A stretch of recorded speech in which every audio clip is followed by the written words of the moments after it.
Hello എല്ലാവർക്കും നമസ്കാരം. പുതിയൊരു വീഡിയോയിലേക്ക് എല്ലാവർക്കും സ്വാഗതം. അപ്പോൾ ഇന്നും നമ്മൾ ഡെയിലി വ്ളോഗ് തന്നെയാണ് കേട്ടോ ചെയ്യാൻ പോകുന്നത്. പുറത്താണെങ്കിൽ നല്ല മഞ്ഞുണ്ട്, നേരം വെളുത്ത് വരുന്നേ ഉള്ളൂ കേട്ടോ. ഇനിയിപ്പോൾ 2-3-4 മാസം ഇനി നോക്കുക തന്നെ വേണ്ട, മഞ്ഞിൻ്റെ ഒരു കൂടാരം തന്നെ ആയിരിക്കും. ഒരു 8 മണിയൊന്നും കഴിയാതെ പുറത്തിറങ്ങാൻ പറ്റാത്തൊരു അവസ്ഥയായിരിക്കും. ഇനിയിപ്പോൾ മഞ്ഞുകാലം വരാൻ പോവുകയാണല്ലോ. അപ്പോൾ ഇപ്പോഴേ നല്ല മഞ്ഞുണ്ട് കേട്ടോ. അപ്പോൾ ഇനി രാവിലെ കാലത്ത് വേഗം ജോലികളൊക്കെ തീർക്കാമെന്ന് വിചാരിച്ചു. രാവിലെ ഏട്ടന് പണിയുണ്ട് കേട്ടോ, ഏട്ടന് പണിക്ക് പോകണം. അപ്പോൾ ഇനി കഞ്ഞി കുടിച്ചിട്ട് വേണം പോകണമെങ്കിൽ. അപ്പോൾ രാവിലെ ഏട്ടൻ പലഹാരമൊന്നും കഴിക്കില്ല കേട്ടോ. അപ്പോൾ ഇനി വേഗം കഞ്ഞി ഉണ്ടാക്കാമെന്ന് വിചാരിച്ചു. അപ്പോൾ അടുപ്പത്ത് ചോറൊക്കെ ഞാൻ നേരത്തെ വെച്ചിട്ടുണ്ടായിരുന്നു. നേരത്തെ ചോറ് അരിയൊക്കെ ഇട്ടിട്ടുണ്ടായിരുന്നു കേട്ടോ. അപ്പോൾ ഇത് തിളയ്ക്കാൻ തുടങ്ങിയിട്ടുണ്ട് ചോറൊക്കെ ആവാറായിട്ടുണ്ടായിരുന്നു. ഇനിയിപ്പോൾ കറി ഉണ്ടാക്കണം. ഏട്ടന് പോവാറാകുമ്പോഴേക്ക് കറി ഉണ്ടാക്കണം. ഒരു 7:45 ആകുമ്പോഴത്തേന് ഏട്ടൻ ഇവിടുന്ന് പോകും. പിന്നെ റിച്ചൂട്ടൻ എണീക്കുമ്പോഴേക്കും എനിക്ക് വേഗം ജോലികളൊക്കെ തീർക്കണം. അപ്പോൾ അവ എണീറ്റ് കഴിഞ്ഞാൽ പിന്നെ ഒന്നിനും പറ്റില്ല. അപ്പോൾ ഞാൻ വേഗം മുറ്റൊക്കെ അടിച്ചു വരി പിന്നെ വേഗം ജോലികളൊക്കെ തീർക്കാമെന്ന് വിചാരിച്ചു. അപ്പോൾ തലേ ദിവസം ഞങ്ങൾ രാവിലെയും വൈകിട്ടും മുറ്റം അടിക്കും. അത് കാരണം കൊണ്ട് വലിയ കുപ്പകളൊന്നും ഇല്ല കേട്ടോ. അപ്പോൾ അത് കാരണം കൊണ്ട് വേഗം മുറ്റടിക്കലും വേഗം കഴിയും. പിന്നെ അത് കഴിഞ്ഞ് അടുക്കളയിലേക്ക് കുറച്ച് വെള്ളം കൊടുന്ന് വയ്ക്കാനുണ്ടായിരുന്നു കേട്ടോ. അകത്തേക്ക് കുറച്ച് വെള്ളം കൊടുന്ന് വയ്ക്കാനുണ്ടായിരുന്നു. ഇത് ഹൗസ് കണക്ഷനാണ് കേട്ടോ. പിന്നെ ബാക്കിയുള്ള പുറത്തേക്കൊക്കെ നമ്മൾ മറ്റേ ഓസ് ഇട്ടിട്ട് പിടിക്കുകയാണ്. അങ്ങനെ നമ്മുടെ ഏട്ടനൊക്കെ പണിക്ക് പോയിട്ട് അത് കഴിഞ്ഞിട്ട് ഞാൻ ദോശ ഉണ്ടാക്കാമെന്ന് വിചാരിച്ചു. അപ്പോൾ രാവിലെ ഏട്ടനും അനിയനും അവർ പണിക്ക് പോകുമ്പോൾ പലഹാരമൊന്നും കഴിക്കില്ല കേട്ടോ. അവർ കഞ്ഞി കുടിച്ചിട്ടാണ് അവർ പോവുക. അപ്പോൾ ദോശയ്ക്കുന്ന മുട്ടക്കറിയാണ് ഉണ്ടാക്കുക. അപ്പോൾ അവർ പോയി കഴിഞ്ഞതിന് ശേഷമാണ് കേട്ടോ, അവർ രണ്ടുപേരും പണിക്ക് പോയി കഴിഞ്ഞതിന് ശേഷമാണ് ഞാൻ ചായയും പലഹാരം ഉണ്ടാക്കിയത് കേട്ടോ. പിന്നെ ഞാനും അച്ഛനും അമ്മയും റിച്ചൂട്ടനും മാത്രമല്ലേ ഉള്ളൂ. അപ്പോൾ ഞങ്ങൾക്ക് 4 പേർക്കുള്ളതും ഉണ്ടാക്കി. അപ്പോൾ ദോശയും മുട്ടക്കറിയും കഴിക്കാൻ പോവുകയാണ്. ഞാനിപ്പോൾ അത് കഴിച്ചിട്ട് റിച്ചൂട്ടിനെ വേഗം കുളിപ്പിച്ച് കിടത്തി ഉറക്കണം. അപ്പോൾ അങ്ങനെ നമ്മുടെ റിച്ചൂട്ടിനെ ഞാൻ കുളിപ്പിച്ച് കിടത്തി ഉറക്കിയിട്ടുണ്ട്. ഇനി കുറച്ച് മീൻ വാങ്ങിയിട്ടുണ്ട്. അപ്പോൾ അതിനി കഴുകി വൃത്തിയാക്കിയിട്ട് അത് ഉണ്ടാക്കണം. അപ്പോൾ ഇവനെ ഉറക്കി കഴിഞ്ഞതിന് ശേഷമാണ് എന്തെങ്കിലും ചെയ്യാൻ പറ്റുള്ളൂ.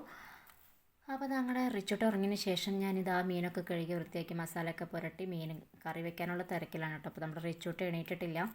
അപ്പോൾ അവൻ രാവിലെ കുറച്ച് നേരം അവൻ ഒരുപാട് ഉറങ്ങും കേട്ടോ, ഒരുപാട് സമയം ഉറങ്ങും.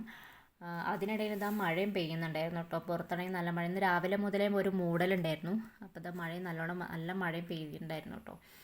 അങ്ങനെ മഴയൊക്കെ പെയ്ത് തോർന്നതിന് ശേഷം നമ്മുടെ റിച്ചൂട്ടനാണെങ്കിൽ ഒതുങ്ങിയൊരു ഭാഗത്ത് ഇരിക്കുന്നുണ്ടായിരുന്നില്ല കേട്ടോ. അവനാണെങ്കിൽ പുറത്തേക്ക് പോവാനായിട്ട് കിടന്ന് പരാക്രമം അടിക്കുകയായിരുന്നു. അപ്പോൾ അവനിപ്പോൾ ഉള്ളിലൊന്നും അവൻ കളിക്കില്ല. അപ്പോൾ മുറ്റത്ത് ഇറങ്ങിയിട്ട് മണ്ണ് വാരിയിട്ടും ഒക്കെയാണ് ഇപ്പോൾ കളിക്കട്ടെ. അപ്പോൾ അവൻ പുറത്തേക്ക് ഇറങ്ങാൻ വേണ്ടിയിട്ട് അവൻ അമ്മായിയോട് നഖമുണ്ടാക്കുമായിരുന്നു കേട്ടോ. പിന്നെ ഇപ്പോൾ സമയം 4 മണി, ഉച്ചയ്ക്ക് നമ്മൾ ഫുഡൊക്കെ കഴിച്ചിട്ട് അതൊക്കെ കഴിഞ്ഞായിരുന്നു കേട്ടോ. അപ്പോൾ ഞാൻ ഇതൊന്നും കാണിക്കാൻ പറ്റിയില്ല എനിക്ക്. പിന്നെ 4 മണിയൊക്കെ ആയപ്പോൾ ഞാൻ അവന് പാല് കൊടുത്തു. പാല് കാച്ചിട്ട് പാല് കൊടുത്തു. പിന്നെ അതൊക്കെ കഴിഞ്ഞിട്ട് ഞങ്ങൾ വൈകുന്നേരം കുറച്ച് കോവയ്ക്ക ഉണ്ടായിരുന്നു കേട്ടോ പടിക്കൽ. അപ്പോൾ അത് അറക്കാമെന്ന് വിചാരിച്ചു.